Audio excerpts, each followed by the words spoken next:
Despite intense international criticism, Israeli Prime Minister Benjamin Netanyahu is not backing down from his decision to authorize new building plans in Jerusalem and the West Bank. Now, that decision, in fact, has only become more controversial after it was announced that a postponed plan to build 1,600 housing units in the Jerusalem neighborhood of Ramat, Shlomo is now back on the table.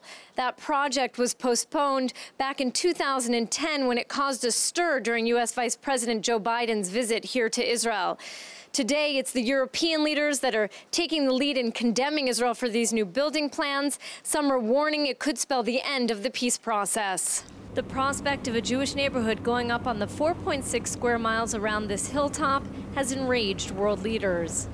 The plan to build 3,000 housing units here in what's called the E1 corridor would connect the nearby larger settlement of Ma'ale Adumim to Jerusalem. But it would also divide the West Bank into two parts, making it nearly impossible for a future Palestinian state to be established on one continuous territory. An E1 settlement would leave the Palestinian city of Ramallah in the northern section and the second most important Palestinian city, Bethlehem, in the southern section. Both cities would be further cut off from East Jerusalem, their hoped-for capital.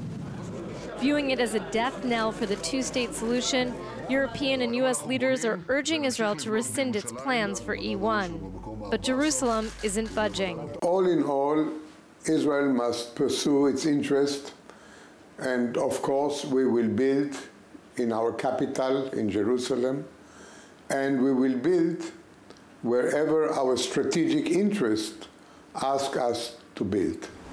At least 6 European countries, including heavy hitters France and England, summoned Israel's ambassadors to rebuke them over the settlement expansion plans. Off the record, a high-ranking foreign ministry official told JN1 News Israel is facing a serious diplomatic crisis with European leaders. But on the record, Israeli officials are downplaying the troubles. This discussion with Europe will be settled. We will explain our position. We know that we do not agree on this point. I must say that only 2 weeks ago, we had very strong support from Europe during our military action in Gaza. So there are very many faces to our relationship. Israel's relationship with the Obama administration is taking another hit too, fueling more distrust between the allies. A senior U.S. official called the new construction plans a slap in the face after President Obama loyally supported Israel at the UN against the Palestinian status upgrade. Some Israeli officials are convinced President Obama directed European leaders to come down so hard on Israel in retaliation. Whatever the case, less than 2 weeks after world leaders supported Israel in its Gaza operation, it now finds itself increasingly isolated on the international scene. First by the UN Palestinian vote, then by its settlement expansion plans, and lastly by the UN's recent resolution calling on Israel to open its alleged nuclear facility. But Israeli officials believe it's just a bump on a familiar road.